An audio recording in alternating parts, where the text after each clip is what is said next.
Hello viewers, আজকে আমার কাছে একটা মাদারবোর্ড এসেছিল অ্যাজরক H370 MHD। সো মাদারবোর্ডটার প্রবলেম ছিল ডিসপ্লে আসতো না। সো আমি ভালোভাবে প্রপার চেকিংয়ের পর যেটা দেখলাম যে মাদারবোর্ডের র্যাম ভিপিপি ভোল্টেজটা মিসিং ছিল। এই যে এখান থেকে মাদারবোর্ডের র্যাম ভিপিপি ভোল্টেজটা মিসিং ছিল। আর ভিপিপি ভোল্টেজের যে আইসিটা, দেখুন বন্ধুরা, এই আইসিটা শর্ট ছিল।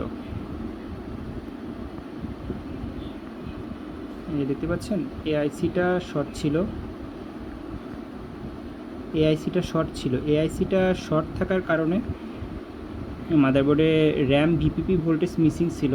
আর যেহেতু র্যাম ভিপিপি ভোল্টেজ থেকে মাদারবোর্ডের র্যাম ভিসিসি আর র্যাম ভিটিটি ভোল্টেজ তৈরি হয়, তারপর সিপিইউ কোর ভোল্টেজ তৈরি হয়। সো র্যাম ভিপিপি ভোল্টেজটা মিসিং থাকার কারণে মাদারবোর্ডের নো ডিসপ্লে ছিল, কোর ভোল্টেজ মিসিং ছিল, র্যাম ভিসিসি ভোল্টেজও মিসিং ছিল।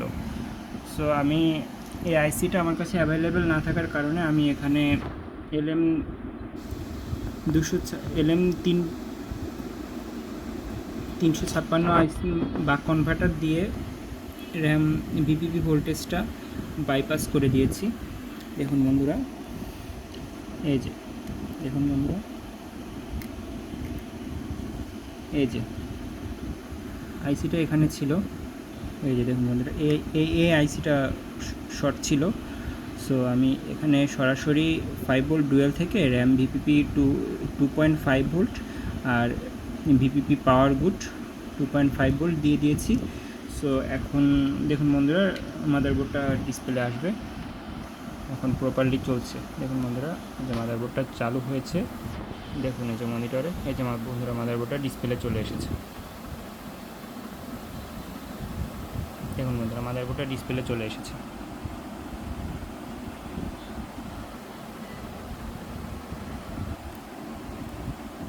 আবার বন্ধ করলাম,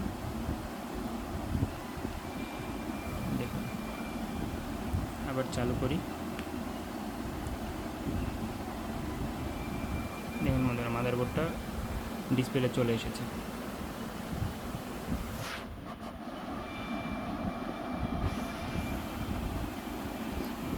সো আপনারা চাইলে এ ধরনের বাক কনভার্টার দিয়ে মাদারবোর্ডের